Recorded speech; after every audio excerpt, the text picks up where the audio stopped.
Hello बच्चों, कैसे हैं सारे बच्चे? सही से पढ़ाई चल रही है सबकी? आई होप सारे बच्चे बहुत बहुत अच्छे तरीके से पढ़ाई कर रहे होंगे। मैं आपकी बायोलॉजी टीचर शीतल शर्मा, ठीक है। और अब जो अभी तक हमने जो ह्यूमन रिप्रोडक्शन चैप्टर पढ़ा वो हमने इंग्लिश में कंप्लीट किया।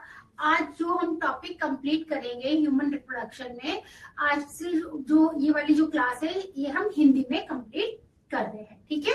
तो लेक्चर हिंदी में भी रिकॉर्ड हो रहे हैं, इंग्लिश में भी रिकॉर्ड हो रहे हैं। देखिएगा बच्चों, ठीक है। कोई प्रॉब्लम है तो बताइएगा। चलिए शुरू करते हैं। तो आज जो हम टॉपिक कवर करने वाले हैं, हम क्या कवर करने वाले हैं? पुरुष जनन तंत्र।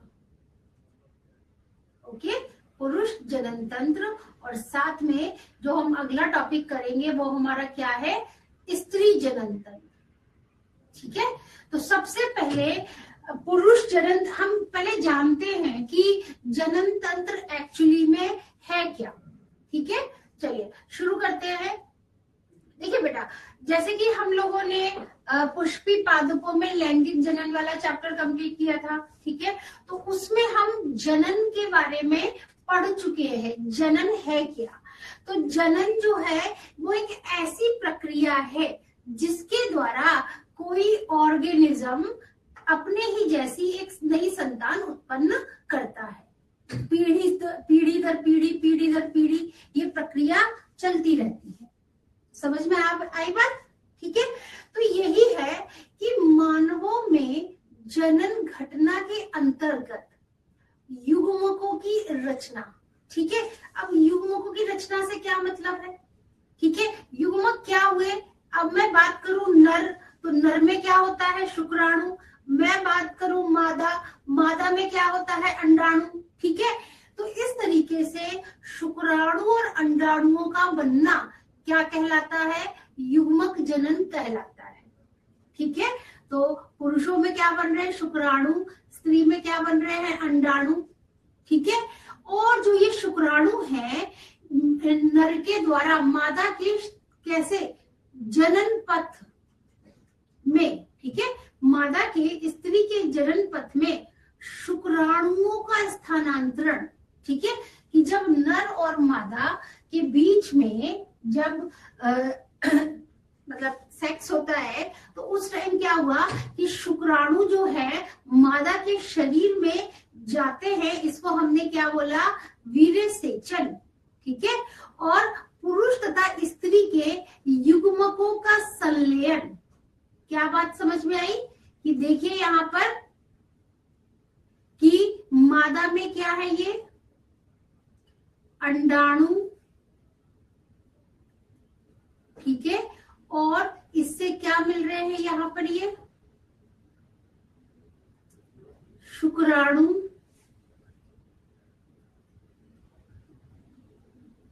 ठीक है।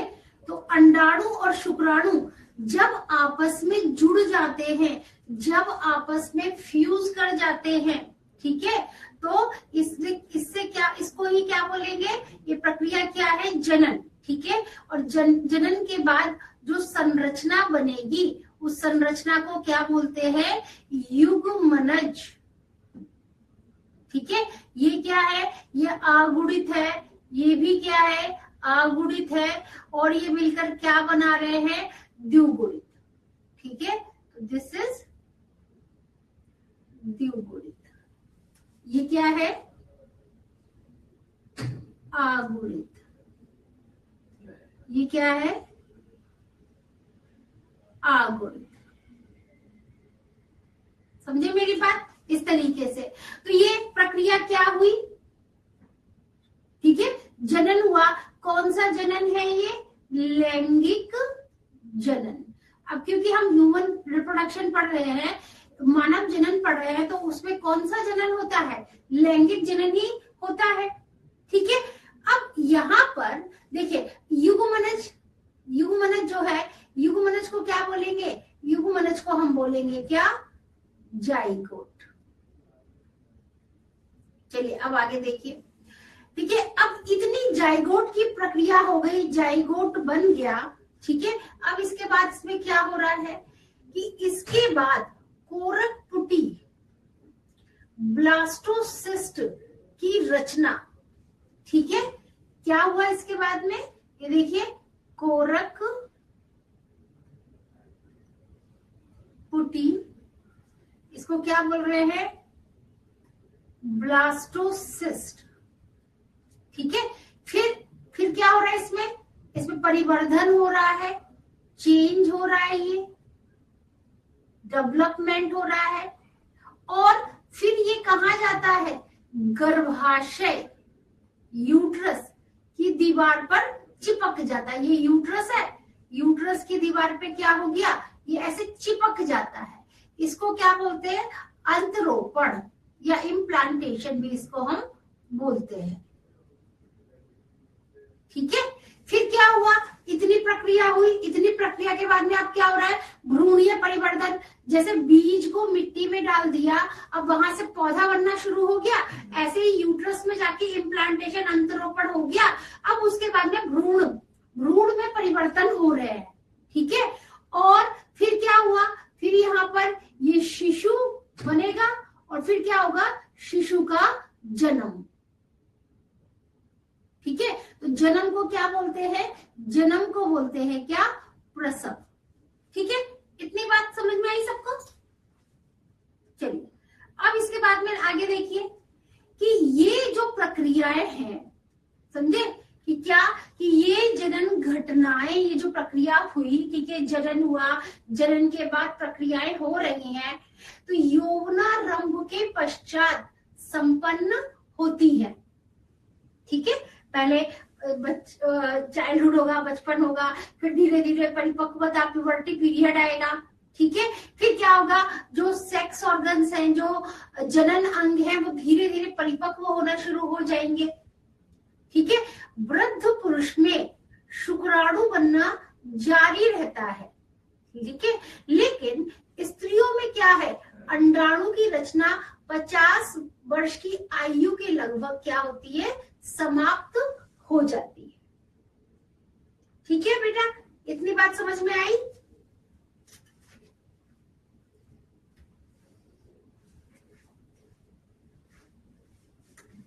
बोलिए, इतना क्लियर। ठीक है, अब इसके बाद क्या है, इसमें ये जनरल इंट्रोडक्शन है।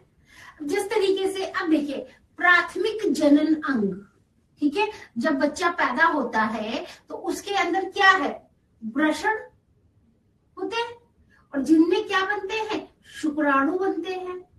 और मादा में क्या होता है, मेन अंडाशय होता है, और अंडाशय के अंदर क्या बनते हैं, अंडाणु बनते हैं। समझे मेरी बात। ठीक है, तो यहाँ पर क्या है कि प्रथम, एक मिनट इसको सही कर दूं,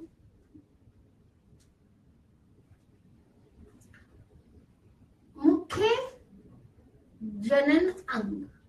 ठीक है, तो अंडाशय और वृषण। अब इसके बाद क्या है यहाँ पर कि नर सहायक अंग, मादा सहायक अंग।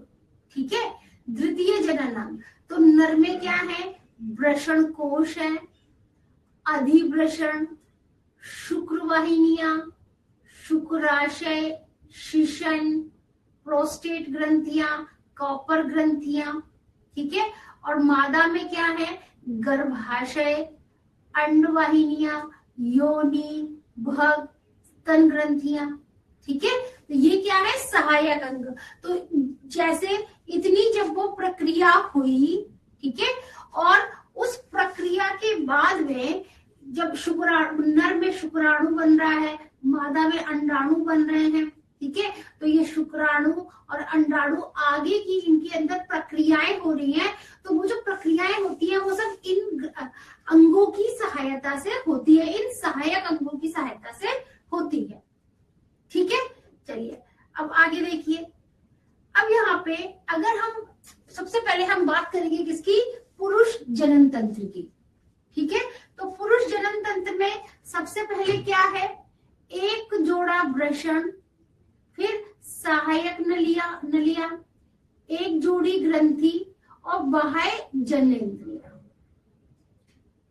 ठीक है, क्या क्या है, वृषण है, सहायक नलिया, नलिका है, ठीक है। एक जोड़ी क्या है बेटा यहाँ पर, ग्रंथियां हैं, और फिर उसके बाद में क्या है यहाँ पर, बाह्य जननेंद्रिया। तो पहले सबसे पहले देखिए ये नर की संरचना है, मेल रिप्रोडक्टिव सिस्टम या पुरुष जनन तंत्र की, ठीक है। तो यहाँ पर हमने क्या क्या देख लिया,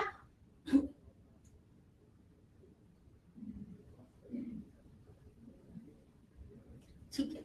अब देखिए सबसे पहले वृषण के ऊपर जो ये कवरिंग है इसको क्या बोला है, वृषण कोश, ठीक है, नर में। और ये वाला पार्ट क्या है बच्चों, शीशन है, शीशन मुंड है, और ये मूत्र मार्ग है, यहाँ से यूरिन पास आउट होता है, ठीक है। यहाँ पे अब आप देखेंगे ये प्रोस्टेट ग्रंथि है, ठीक है, ये शुक्रवाहक।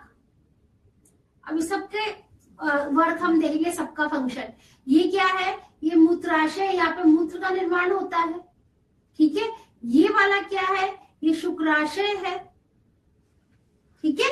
और मूत्राशय से क्या निकलती है, मूत्र वाहिनी, ठीक है। और यहीं पर क्या है, ये मलाशय, और ये स्खलनीय वाहिनी, ठीक है। तो ये हमने एक ओवरव्यू लिया कि नर के अंदर कौन कौन सी संरचनाएं होती हैं। ये आपके एनसीईआरटी का ही डायग्राम है। इसके बाद में अब अगर हम वृषण की संरचना देखें तो, ठीक है, तो वृषण की संरचना सिर्फ और सिर्फ वृषण पे आप देख रहे हैं, ठीक है। तो ये वाला पार्ट क्या दिखाया बेटा,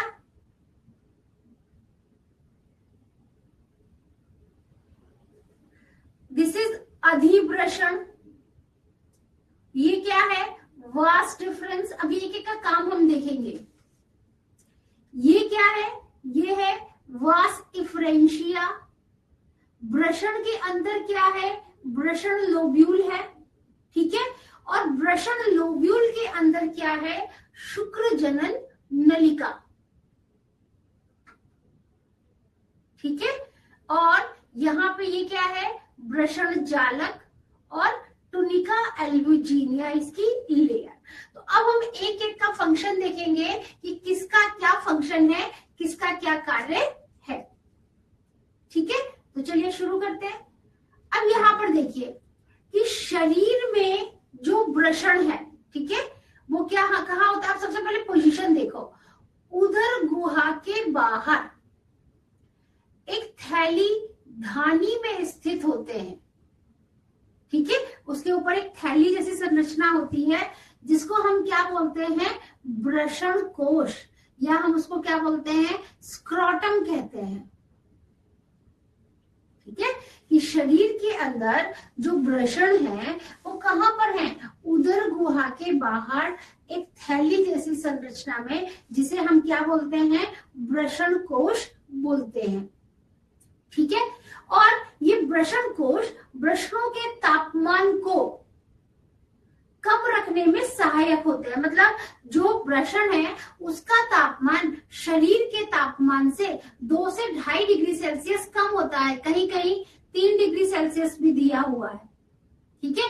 तो जब ये तापमान कम होता है तो ये क्या है, शुक्राणु जनन के लिए आवश्यक है, ठीक है।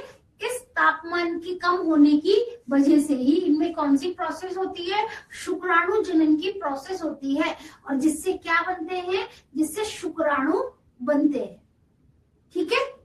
चलिए नेक्स्ट देखिए कि हर एक वृषण में 250 कक्ष होते हैं, जिसे क्या बोलते हैं, जिसे हम वृषण पालिका कहते हैं। तो ये देखिए यहाँ पर, ये रहा आपका जो लोब्यूल है ना, इसी को बोला गया है वृषण पालिका। कितनी बात समझ में आई,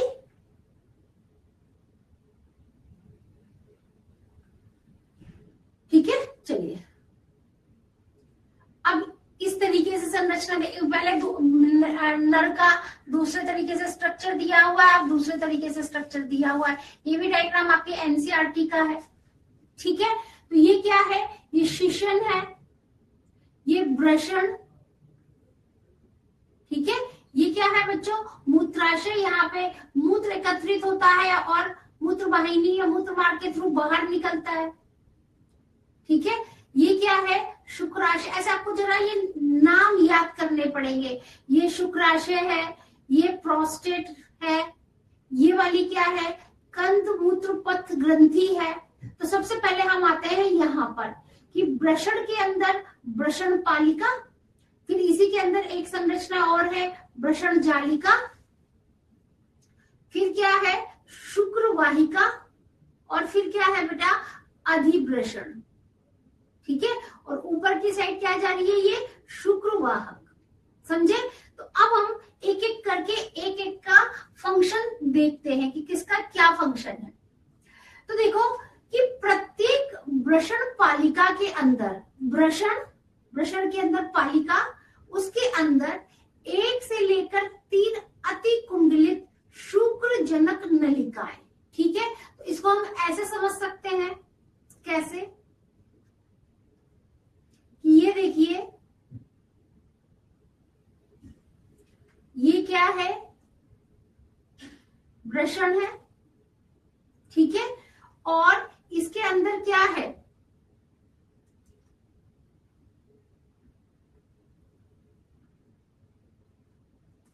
वृषण पालिका। ठीक है, वृषण के अंदर वृषण पालिका। ठीक है, और यहाँ पे क्या है, शुक्र जनक नलिकाएं। ठीक है, तो यहीं पर हम एक संरचना और बनाते हैं। इसको हम क्या बोलते हैं, इसको हम बोलेंगे क्या, शुक्र, ठीक है, जनक नलिकाएं।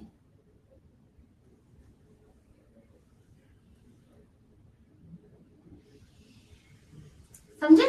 वृषण के अंदर पालिका, वृषण पालिका, और यहाँ पे क्या है, ये शुक्र जनक नलिकाएं, जिनको हम क्या बोलते हैं, सेमिनी फेरस ट्यूब्यूल। ठीक है, अब क्या है कि प्रत्येक शुक्र जनन नलिका का भीतरी भाग 2 प्रकार की कोशिकाओं से स्त्रित होता है, जिन्हें हम क्या बोलते हैं, नर जर्म कोशिकाएं और सर्टोली कोशिकाएं। ठीक है, तो शुक्र जनन नलिका के अंदर क्या है, अब इनके अंदर ये शुक्र जनन नलिका है। अब शुक्र जनन नलिका के अंदर ऐसे समझो, इनके भी अंदर क्या है, इनके अंदर क्या है बेटा, नर जर्म कोशिकाएं। ठीक है, नर जर्म कोशिकाएं। ठीक है, नर जर्म कोशिकाएं और सर्टोली कोशिकाएं एक हो गया, और दूसरा क्या है, सर्टोली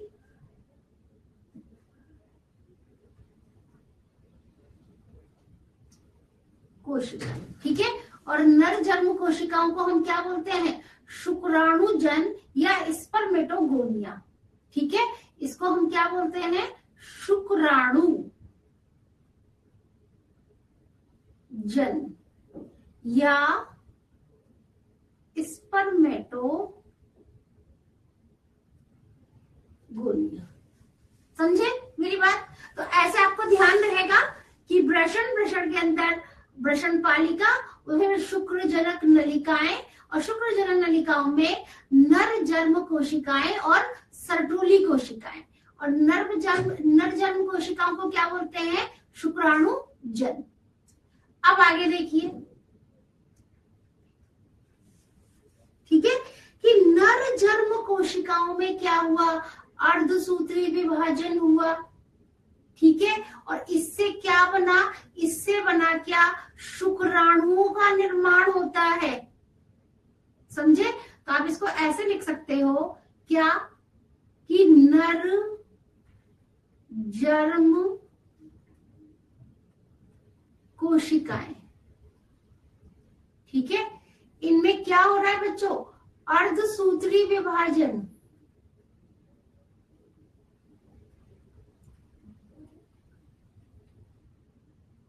ठीक है। और इनसे क्या बना, इनसे बने क्या, शुक्राणु। ठीक है, नर जन्म कोशिकाओं से क्या बन रहे हैं, शुक्राणु बन रहे हैं। और इनके साथ ही हम क्या लिखते हैं यहाँ पर कि सर्टोली कोशिकाएं। ठीक है, सर्टोली कोशिकाएं क्या करती हैं, शुक्राणुओं को क्या देती हैं, पोषण। ठीक है, इतनी बात समझ में आई सबको। ठीक है, तो इसको ऐसे सेपरेट आउट कर देती हूँ। ठीक है, सर्टोली कोशिकाएं क्या दे रही है, पोषण दे रही है। यहां तक क्लियर। मैं कोशिश कर रही हूँ कि बच्चों एक एक पॉइंट आपको समझाऊं, फिर भी आपको अगर कुछ प्रॉब्लम है तो प्लीज मुझे कमेंट में जरूर बताइएगा। ठीक है, अब क्या है कि शुक्रजनन नलिकाओं के बाहरी क्षेत्र को अंतराली अवकाश कहा है। ठीक है, और इसमें क्या है, छोटी छोटी रुधिर वाहिकाएं, इंटरस्टिशियल सेल या लीडिंग कोशिकाएं होती हैं। ठीक है, अब यहाँ पर अगर हम देखें, ये देखिए, ये क्या है, शुक्रजनन नलिकाएं। अंदर क्या ये दिखाई दे रहा है आपको, शुक्राणु। बाहर क्या है, ये रक्त वाहिकाएं हैं। और साथ में क्या है यहाँ पर, ये अंतराली कोशिकाएं हैं। और यहीं पर क्या है, ये स्पर्मेटोगोनिया, ये वाला पार्ट क्या है, स्पर्मेटोगोनिया। इससे क्या बना, शुक्राणु बना है अर्धसूत्री विभाजन के थ्रू। और यहाँ पर क्या है, ये सर्टोली कोशिकाएं हैं जो क्या कर रहे हैं, जो शुक्राणुओं को क्या दे रहे हैं, पोषण प्रदान कर रहे हैं। ठीक है, अब देखिए यहाँ पर क्या है, ये हमने सारे पार्ट देखे कौन सा क्या है। ठीक है, अब क्या है बच्चों, जो लीडिंग कोशिकाएं हैं वो क्या करती हैं, एंड्रोजन नामक वृषण हार्मोन संश्लेषित व स्रावित करती हैं। ठीक है, क्या बात समझ में आई कि ये जो लीडिंग कोशिकाएं हैं, ठीक है, एंड्रोजन वृषण हार्मोन है, या तो इसको बना रही हैं या इसको निकाल रही हैं। और यहीं पर कुछ अन्य कोशिकाएं भी हैं जो क्या कर रही हैं, प्रतिरक्षात्मक कार्य करने में सक्षम होती है इम्यून सिस्टम में। ठीक है, इस तरीके से उसमें वहां पर। चलिए अगला पॉइंट देखिए, शुक्राणु जन कोशिका क्या करती है कि ये नर जननी कोशिकाएं हैं और क्या कर रही है, अर्धसूत्री विभाजन द्वारा शुक्राणु बना रही है, शुक्राणु जन कोशिका। और सर्टोली कोशिकाएं क्या है, ये पिरामिड की आकार की कोशिकाएं हैं जो क्या करती हैं, नर युग्मक को पोषण प्रदान करती हैं। ठीक है, किसको बेटा, नर युग्मक को। ठीक है, नर युग्मक।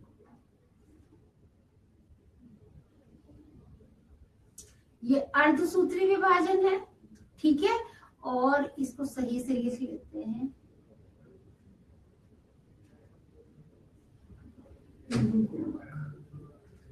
ठीक है, नर युग्मक को पोषण प्रदान करती है।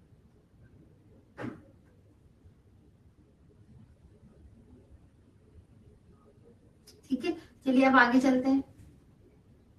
ये डायग्राम हमने पढ़ लिया। अब आगे देखिए, अंतराली कोशिकाएं, लीडिंग कोशिकाएं। ठीक है, इसमें क्या है कि वृषण पाली में शुक्र जनन नलिकाओं के चारों ओर अंतराली अवकाश होता है। इसमें छोटी छोटी रक्त वाहिकाएं, लीडिंग कोशिकाएं होती हैं और ये क्या कर रही है, टेस्टोस्टेरोन का स्रावण करती हैं। ठीक है, ध्यान रखना, टेस्टोस्टेरोन क्या है, नर हार्मोन है, मेल हार्मोन है। और इनको कौन निकाल रहा है, इनको निकाल रही है कौन, लीडिंग कोशिकाएं। ठीक है, क्या बोलेंगे हम यहाँ पे, लीडिंग कोशिकाएं। ठीक है, क्या कर रही है, ये क्या बना रही है, टेस्टोस्टेरोन।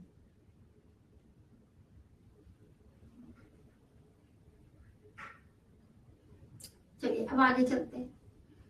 ठीक है, अब पुरुष लिंग सहायक नलिकाओं के अंतर्गत क्या है।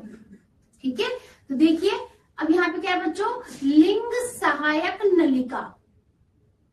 ठीक है, तो लिंग सहायक नलिका में क्या है, वृषण जालिकाएं, शुक्र वाहिकाएं, अधिवृषण और शुक्रवाहक। ठीक है, ये सब सहायक नलिकाएं हैं। क्या क्या इनका काम है, देखिए सहायक नलिकाएं में देखिए बेटा, यहाँ पे क्या वृषण, ये क्या है, सहायक अंग। ठीक है, और ये क्या है, सहायक ग्रंथि। तो अंग में अधिवृषण, शुक्रवाहक नलिकाएं, स्खलन नलिका, वृषण शोक कोश, सॉरी शुक्राशय। ठीक है, और सहायक ग्रंथि में प्रोस्टेट ग्रंथि, कॉपर ग्रंथि। ठीक है, तो सहायक अंग और सहायक ग्रंथि हमने पढ़े यहाँ पर। ठीक है, अब देखिए सबसे फर्स्ट पॉइंट क्या है, वृषण जालिकाएं। ठीक है, कि सभी शुक्र जनन नलिकाएं जो हैं उनके अंतिम सिरे, ठीक है, नलिकाओं के बने एक घने जाल में खुलते हैं और हम इसको क्या बोलते हैं, वृषण जालक। तो एक बार जब हम डायग्राम देखते हैं तब ज्यादा समझ में आएगा। ये वाला, ये रहा, दिख रहा है आपको, ये वृषण जालक, ये रहा। ठीक है, ये वाला वृषण जालक।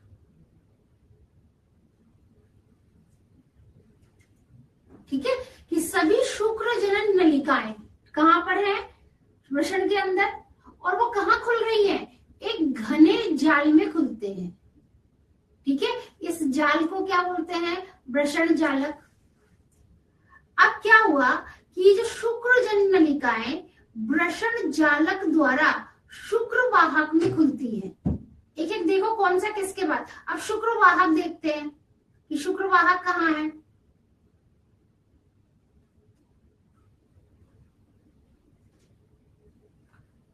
वॉइस डिफरेंस वृषण यहाँ पे नहीं, इस दूसरे डायग्राम में देखते हैं बेटा। ये देखिए, ये है शुक्रवाहक, दिखाई दिया। ठीक है, तो कौन किसके द्वारा कैसे खुला, फिर क्या हुआ, शुक्रवाहक में खुलती है। फिर इसके बाद में क्या है, ये शुक्रवाहिकाएं वृषण के ऊपरी पृष्ठीय सतह से बाहर आती हैं और फिर कहां पे खुल रही है, ये अधिवृषण में। समझे मेरी बात। तो इसको आप ऐसे समझो कि सबसे पहले शुक्र जनन नलिका कहां पे खुली, वृषण जालिका में। ठीक है, फिर कहां गई, शुक्र वाहिका में। उसके बाद कहां गई, अधिवृषण में। ठीक है, फिर कहां पे, शुक्रवाहक। ठीक है, अब हम अधिवृषण और शुक्रवाहक देखते हैं।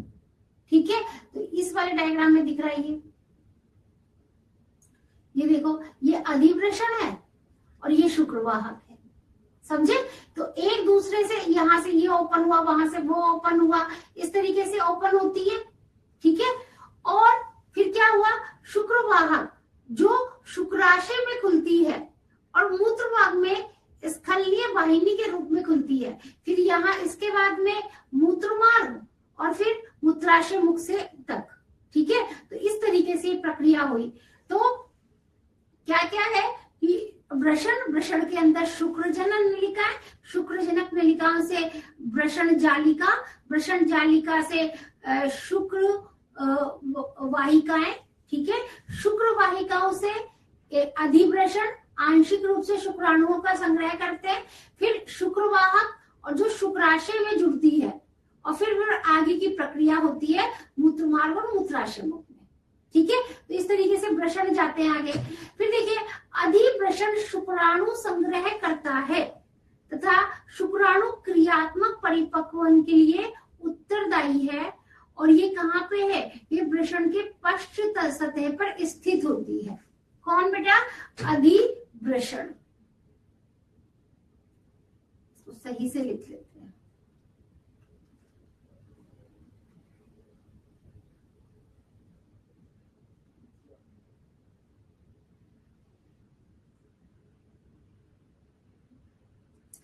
ठीक है, चलिए इतनी क्लियर पॉइंट। अब यहां से आगे क्या हो रहा है कि अधिवृषण वृषण कोश से उदरीय गुहा में शुक्र वाहक के रूप में खुलते हैं। ठीक है, अब जैसे हमने अभी ये बनाया था, ये हमारा क्या है, वृषण है।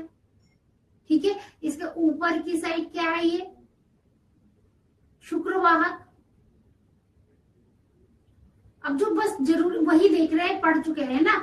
और यहाँ से शुक्र वाहक ऊपर की ओर गति करते हैं तथा उदर गुहा में प्रवेश कर जाते हैं, और ये आगे की साइड जा रहे हैं, और ये कहाँ पे जा रहे हैं, उदर गुहा में। और ये क्या है, ये है वृषण। अब इसके बाद क्या हुआ, ये हमने पढ़ लिया। ठीक है, अब ये जो है ये कि इन ग्रंथियों का स्त्राव, इसमें क्या निकल रहा है, शुक्रीय प्लाज्मा सेमिनल प्लाज्मा का निर्माण करता है। क्या निकल रहा है, प्लाज्मा निकल रहा है, सेमिनल प्लाज्मा, जिसमें क्या है, जिसमें फ्रक्टोज है, जिसमें कैल्शियम है, जिसमें एंजाइम है। ठीक है, और शुक्रीय प्लाज्मा जो है उसके अंदर क्या है,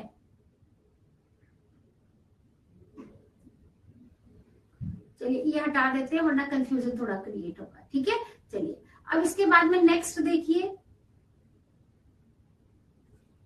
शुक्राशय। ठीक है, अब क्या है हमारे यहाँ पे, सहायक ग्रंथियां।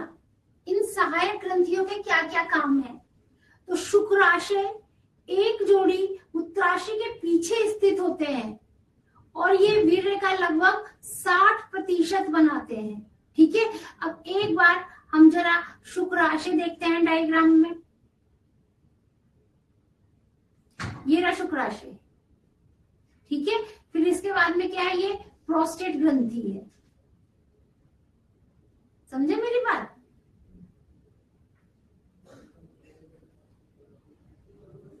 ये रहा शुक्राशय। ठीक है, चलिए अब शुक्राशय के बारे में पढ़ते हैं। क्या है शुक्राशय,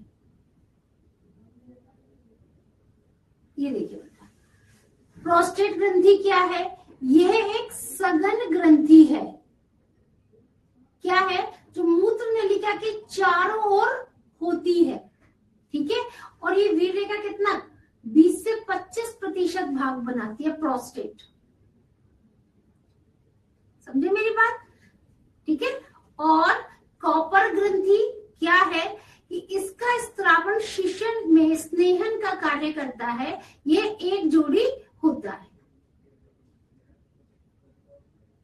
ठीक है, बात क्लियर हुई कि इसमें से जो स्त्रावण निकल रहा है, स्त्रावण क्या, जो भी इसमें से सिक्रीशन, जो भी इसमें से निकलने वाला पदार्थ है। ठीक है, तो यहाँ पे आप लिख सकते हो क्या,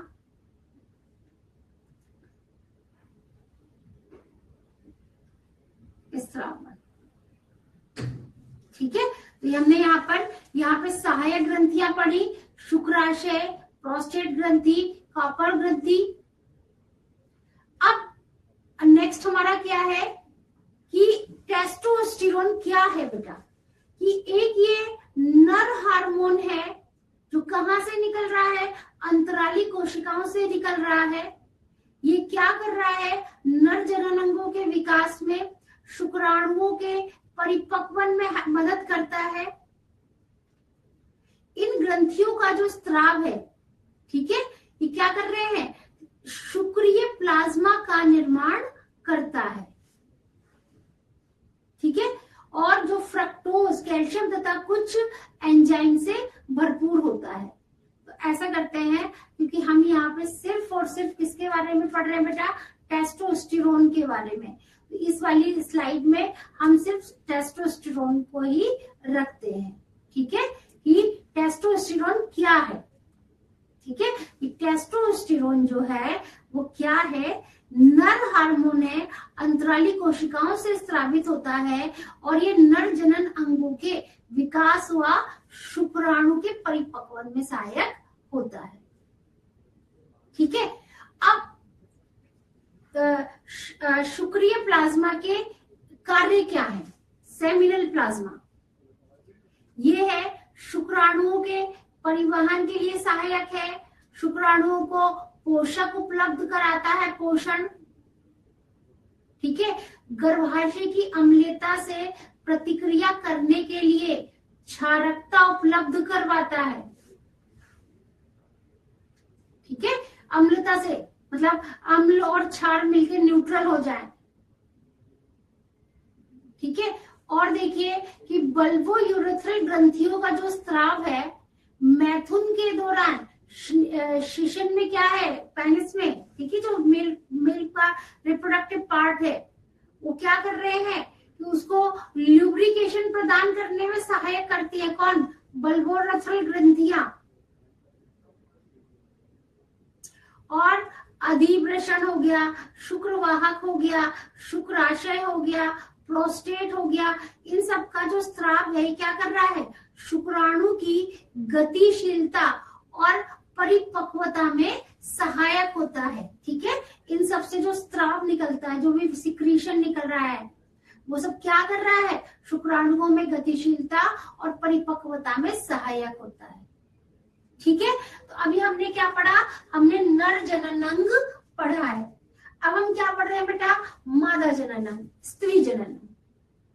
ये थोड़ा सा कॉम्प्लिकेटेड है, इंपॉर्टेंट है, बट एग्जाम में तो कुछ भी आ सकता है। तो स्त्री जनन अंग तंत्र जनन प्रक्रिया के अतिरिक्त भी कई कार्यों का निर्वहन करता है, समझे। देखिए नर में तो हमने क्या देखा कि शुक्राणु बन रहे हैं, कैसे बन रहे हैं, बट फीमेल में क्या है कि निषेचन भी हो रहा है, भ्रूण का विकास भी हो रहा है, गर्भधारण भी हो रहा है, और बच्चे की फीडिंग भी हो रही है मदर से। तो वो ओवा के अलावा, अंडाणु के अलावा और भी देखो कितने काम करती है, और वैसे भी घर में भी वो कितने सारे काम करती हैं, ठीक है। तो क्या क्या, निषेचन, भ्रूण का विकास, गर्भधारण एंड दुग्धन, ठीक है। अगर हम देखें कि अंडाशय में कौन से भाग हैं, तो देखिए अंडवाहिनी, गर्भाशय, गर्भाशय ग्रीवा और योनि, ठीक है। तो देखिए सॉरी, देखिए अंडाशय अलग है, और अंडाशय से ही, अंडाशय क्या है, प्राथमिक और मुख्य अंग है, और अंडवाहिनी, गर्भाशय, गर्भाशय ग्रीवा, थोड़ा गलत बोल दिया सॉरी, अंडवाहिनी, गर्भाशय, गर्भाशय ग्रीवा, योनि, ये क्या है, द्वितीयक या सहायक अंग होते हैं, ठीक है। तो अभी हमने प्राथमिक और मुख्य अंग और द्वितीयक या सहायक अंग पढ़े। अब अंडाशय क्या है बच्चों, यह मादा का प्राथमिक लैंगिक अंग है, ठीक है, जो मादा युग्मक का निर्माण, अंडा, ठीक है, क्या बना रहा है, ये अंडे बना रहा है, और साथ में स्टीरॉइड हार्मोन कौन से हैं, एस्ट्रोजन और प्रोजेस्टेरोन, ठीक है। कौन सा हार्मोन है ये, स्टीरॉइड हार्मोन, एस्ट्रोजन और प्रोजेस्टेरोन। उधर के नीचे दोनों ओर एक एक अंडाशय होते हैं, ठीक है। ये देखिए, ये वाला डायग्राम को दिख रहा है, ये क्या है, ये अंडाशय, ठीक है, ये क्या है, अंडवाहिनी, ये क्या है, गर्भाशय, ये योनि, ये गर्भाशय गुहा, ठीक है, ये सारे पार्ट है मादा के। और हर एक अंडाशय बेटा 2 से 4 सेंटीमीटर लंबा, 1.5 सेंटीमीटर चौड़ा और 1 सेंटीमीटर मोटा बादाम के आकार की संरचना होती है, और ये कहां पर, श्रोणि भित्ति में लिगामेंट द्वारा उदरीय गुहा में लटके होते हैं। लिगामेंट, ये हमारे नाक पे, कान पे लिगामेंट है ना, तो कहां पे, श्रोणि भित्ति पे, कहां से, लिगामेंट के थ्रू, ठीक है, कहां पर, उधर वाले भाग में लटके होते हैं। और हर एक अंडाशय में बाहर की ओर बच्चों क्या है, एक पतली जनन एपिथेलियम होता है, और अंदर की ओर क्या है कि अंडाशय स्ट्रोमा होता है, ठीक है। तो इसको हम ऐसे देख सकते हैं कि मान लीजिए अंडाशय है, इसमें क्या है, ये पीठिका, ठीक है, स्ट्रोमा, और 2 भागों में, एक क्या है, ये परिधीय दूसरा क्या है ये, केंद्रीय। ऐसे विभाजित होता है अंडाशय। समझे मेरी बात? अब अंडाशय का जो मेडुला वाला भाग है, जो केंद्रीय वाला भाग है, ठीक है, उसमें अनेक अंडाकार गोल रचनाएं होती हैं। ठीक है, कैसी रचनाएं होती हैं? गोल रचनाएं होती हैं। ठीक है, और इसे हम क्या बोलते हैं? इन्हें हम बोलते हैं क्या? प्राथमिक पुटिकाएं। ठीक है, या प्राइमरी फॉलिकल्स। ठीक है, कहां पर है ये? अंडाशय के अंदर। ठीक है, और यही पुटिकाएं जो हैं वो क्या होकर, परिपक्व होकर, ठीक है, क्या बनाती है? Graafian follicle. तो मान लीजिए ये एक स्ट्रक्चर बनाया और स्ट्रक्चर को हम क्या बोलेंगे? Graafian follicle. समझे मेरी बात? कि अंडाशय के अनेक, तो ये जो है ये अंडाशय है, ये अंडाशय हो गया। अंडाशय में क्या है? ये पुटिकाएं हैं। ठीक है, या ये पुटिकाएं ने क्या बनाया? Graafian follicle. क्लियर यहां तक? चलिए, अब इसके बाद क्या होता है? अब स्त्री महिला में, ठीक है, सहायक,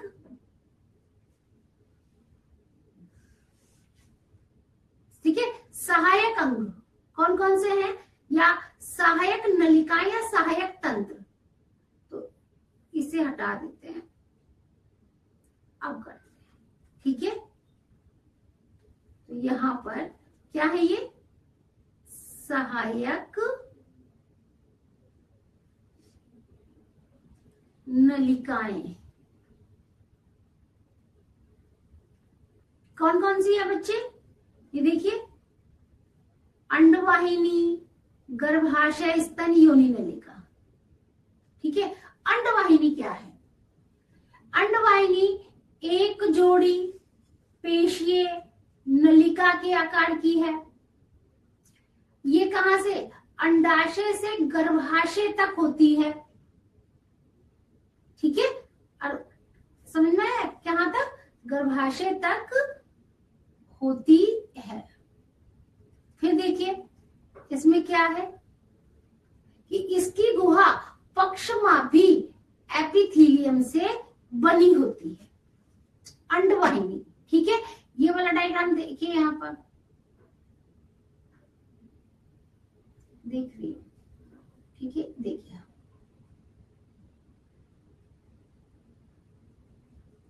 ये वाली बात कह रहे हैं, अंडवाहिनी। ठीक है, तो अगर मैं यहाँ पे इसको बना के दिखाऊं तो मैं कैसे बना के दिखाऊंगी?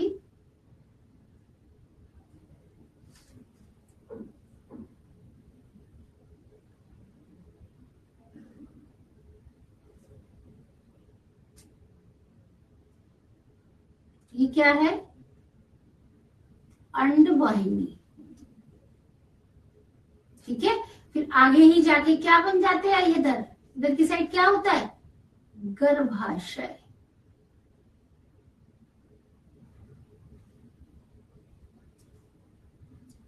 अब देखिए, अंडवाहिनी हम लोगों ने देख लिया, इसकी गुहा क्या है? पक्षमापी एपिथेलियम से स्थित होती है। अब इसी अंडवाहिनी में आगे की इस तरफ ऐसे संरचनाएं निकली हुई हैं जिसको हम क्या बोलते हैं? की। ठीक है, या हम क्या बोलेंगे इसको? इनफंडी, नहीं देखिए 1 मिनट बेटा, इनफंडिबुलम कीप वाला तो ये वाला भाग है, और ये वाला भाग क्या होता है? फिम्ब्री। ठीक है, ये है इनफंडिबुलम। ठीक है, इस तरीके से। और आगे जाके यही पे स्ट्रक्चर होता है किस चीज का? एम्पुला का, जिसको हम क्या बोलते हैं? तुम्बिका। ठीक है, और फिर क्या है, यहीं पर स्ट्रक्चर होता है क्या, इस्थमस। क्या है, संकीर्ण पथ। ठीक है, इस तरीके से सारे पार्ट होते हैं। अब इसमें क्या हुआ कि जो कीप वाला पार्ट है, ठीक है, फिमरी को झालर बोलते हैं। यहाँ पे आप लिख लीजिए क्या, फिमरी यानी कि झालर। ठीक है, अब देखिए क्या हुआ यहाँ पर, कीप के आकार का संरचना है, अंगुली नुमा प्रवर्ध होते हैं, इन्हें झालर कहते हैं। और ये क्या करते हैं, अंडोत्सर्ग, जब ओवरी में से, अंडाशय में से अंडा निकलता है ना, तो अंड के पश्चात oocyte के संग्रहण में मदद करते हैं। ठीक है, कि जब उसमें oocyte निकलेगा उसको लेते हैं। तुम्बिका क्या है, चौड़ा भाग है। इस्थमस क्या है, पतला भाग है, जो अंडवाहिनी को गर्भाशय से जोड़ता है। ठीक है, किसको, यहाँ पे था ना इस्थमस, यहाँ पे हमने बनाया था। यहाँ पर क्या है, यहाँ पर एक और पार्ट होगा, चलिए यहाँ रहने दीजिए, यहाँ पे मान लो बना लो ऐसे करके, ये इस्थमस है, यहाँ पे चलिए रहने दीजिए, समझ में आ गया होगा, वरना ये डायग्राम गड़बड़ हो जाएगा। ठीक है, तो इस्थमस क्या करता है, इस्थमस अंडवाहिनी को गर्भाशय से जोड़ता है। अब यूट्रस देखो कि मादा में बच्चों केवल एक गर्भाशय पाया जाता है, इसे बच्चेदानी भी कहते हैं। ये 8 सेंटीमीटर लंबी खोखली पेशियां होती है, इसमें रक्त की प्रचुर मात्रा होती है। ठीक है, और इसी के ऊपरी भाग फैलोपियन नलिका में खुलता है, और इसका निचला भाग किसमें खुलता है, गर्भाशय ग्रीवा में। तो आप इसको ऐसे बना सकते हैं कि ये गर्भाशय है, ऊपरी भाग कहाँ पे खुलेगा, फैलोपियन नलिका में।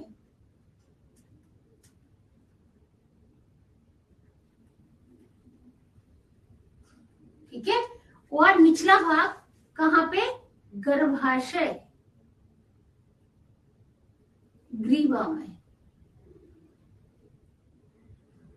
अब इसमें क्या है, अगर आप यूट्रस की संरचना देखें तो, ठीक है, तो देखिए इसमें सबसे अंदर वाला एंडोमीट्रियम, बीच वाला मायोमीट्रियम और सबसे बाहर वाला पेरीमीट्रियम होता है। ठीक है, अब अगर यहाँ पे अगर आप गर्भाशय की संरचना बनाएं तो सबसे बाहर वाला पेरीमीट्रियम, फिर उसके अंदर वाला एक लेयर बना दो मायोमीट्रियम, फिर उसके अंदर एक लेयर और बना दो पतली सी, ये क्या होती है, एंडोमीट्रियम। ठीक है, कौन सा पार्ट है ये, गर्भाशय, यूट्रस। अब क्या हुआ इसके बाद में, नेक्स्ट क्या है, वजाइना। ठीक है, इसमें क्या है कि गर्भाशय पतली ग्रीवा द्वारा योनि में बदलता है। योनि मेथिन के पुरुष से वीर्य ग्रहण करने का कार्य करती है। ठीक है, तो योनि वाला पार्ट क्या करता है, मेल से क्या लेता है, उसमें वीर्य लेता है। ठीक है, जिसके अंदर क्या होते हैं, शुक्राणु होते हैं। अब देखिए स्त्री के बाह्य जननेंद्रिय में कौन कौन से भाग हैं, जघनशैल, बृहद भगोष्ठ, लघु भगोष्ठ, योनिच्छद और भगशेल। ठीक है, अब इसके सारे पार्ट देखते हैं। देखो बच्चे, जघनशैल, इसको मोनस प्यूबिस भी बोलते हैं, ये बसामय ऊतकों से बनी संरचना होती है और ये बालों से ढकी रहती है। तो मोनस प्यूबिस, ये वाला संरचना देखिए, इसको हिंदी में क्या बोलते हैं, जघनशैल।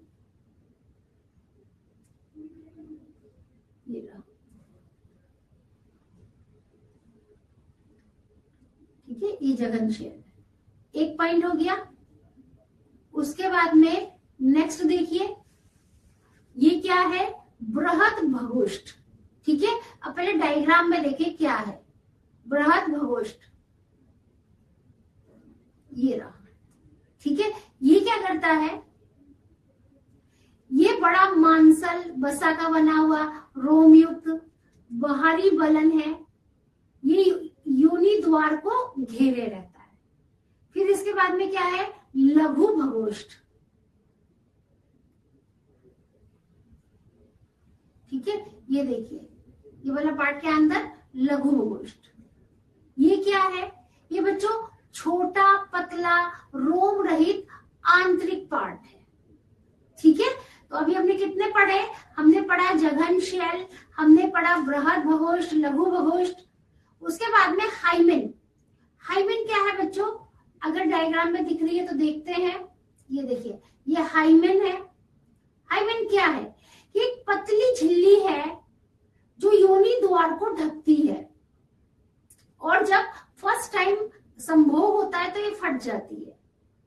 हालांकि ये आवरण कभी कभी तेज धक्के या अचानक गिरने से भी फट जाता है, तो कई लोग इससे वर्जिनिटी पता करते हैं कि अगर ये फटी हुई है फीमेल की तो वो मतलब वर्जिन है कि नहीं है, बट ऐसा नहीं है। साइकिलिंग करने से, घुड़सवारी करने से भी ये फट जाती है। ठीक है, योनि टेम्पॉन को घुसेड़ने या फिर घोड़े पर चढ़ने, साइकिल चलाने, इन सब से भी ये फट सकता है। तो इस तरीके से हम उसको ये नहीं कह सकते कि वर्जिन है कि नॉन वर्जिन है। फिर क्या है, क्लाइटोरिस। ये कैसा अंग है बच्चों, ये अत्यधिक संवेदी अंग है जो मूत्र द्वार के ऊपर स्थित होता है। कौन सा बेटा, क्लाइटोरिस, भक्ष्य। ठीक है, तो ये सारे हमने पार्ट पढ़े। अब चलिए अगला देखिए, मेमरी ग्लैंड, स्तन ग्रंथियां। ये क्या है बच्चों, सभी मादा स्तनधारियों का अभिलक्षण है। इसमें क्या है, वसा होता है, ग्रंथिल ऊतक होता है। ठीक है, और हर एक स्तन ग्रंथिल ऊतक मतलब 15 से 20 स्तन पालियों में विभक्त होता है। मेमरी लोब, क्या बात समझ में आई कि उसमें क्या है, स्तन पालियां। अब डायग्राम में देखते हैं, ये देखिए स्तन पालियां, एक एक करके सारे पॉइंट पढ़ेंगे। ठीक है, इनको मेमरी लोब कहते हैं। और हर एक पाली में कूपिका कोशिकाओं के समूह होते हैं, जिन्हें हम क्या बोलते हैं, कूपिका बोलते हैं। तो स्तन में स्तन पालियां में क्या है, कूपिका। ठीक है, स्तन पालियां में क्या है, स्तन कूपिका। इसके बाद में आगे देखिए, कूपिका से दूध स्रावित होकर स्तन नलिकाओं में जाता है। अब देखिए स्तन नलिकाएं कहां पर है, ये देखिए एक के बाद एक है। डायग्राम याद कर लोगे ना तो याद हो जाएगा। ठीक है, और प्रत्येक पाली की स्तन नलिकाएं मिलकर स्तन वाहिनी बनाती है। ठीक है, क्या बनाती है, यहाँ पर स्तन वाहिनी, दुग्ध वाहिनी लिखा हुआ है। ठीक है, तो मिलकर स्तन वाहिनी मेमरी डक्ट बनाती है, स्तन नलिकाएं मिलकर। ठीक है, तो नलिका मिलकर क्या बना रही है, दुग्ध वाहिनी। अब इसके बाद क्या हुआ कि प्रत्येक स्तन वाहिनी मेमरी एम्पुला बनाती है। ठीक है, अब यहाँ पे देखिए एम्पुला आपको दिख रहा है, स्तन नलिका ये रहा एम्पुला। ठीक है, ये एम्पुला बनाती है जो दुग्ध वाहिनी से जुड़ा होता है। ठीक है, तो देखिए स्तन कूपिकाएं, स्तन नलिकाएं, स्तन वाहिनियां, स्तन एम्पुला, फिर दुग्ध वाहिनी, और फिर निप्पल के थ्रू बच्चा फीडिंग करता है। अच्छा लगा पढ़ के?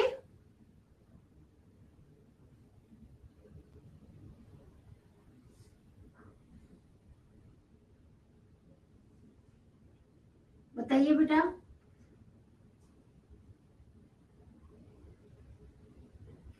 है ना, ठीक है। देखिए सबसे पहले क्या है, स्तन कूपिकाएं। कूपिकाएं हमने देखा था। फिर क्या है इसके बाद में, स्तन नलिकाएं। कूपिका के बाद नलिका है। फिर क्या है, स्तन वाहिनी, है ना। वाहिनी के बाद में फिर क्या है, स्तन एम्पुला, दुग्ध वाहिनी। दुग्ध वाहिनी ये रही और एम्पुला ये रहा। आई होप सबको आज का लेक्चर समझ में आया होगा बच्चों। फिर भी कोई डाउट है तो प्लीज कमेंट करिएगा। आप हमारा फिलो ऐप डाउनलोड कर लीजिए। With in 60 second you can connect with your favourite teacher. जो भी आपको डाउट है टॉपिक से रिलेटेड आप अपने टीचर से डिस्कस कर सकते हैं। ठीक है, हमारे वीडियो को लाइक करें, कमेंट करें, शेयर करें, और कोई सजेशन है तो बताइएगा। ठीक है, चलिए इससे अगले लेक्चर में हम पढ़ेंगे क्या, गैमेटोजेनेसिस, किस तरीके से स्पर्मेटोजेनेसिस होता है, oogenesis होता है। ठीक है, कि गैमेट कैसे बनते हैं, शुक्राणु कैसे बनते हैं, अंडाणु कैसे बनते हैं। चलिए बेटा आज का लेक्चर मैं एंड करती हूँ। Bye everyone.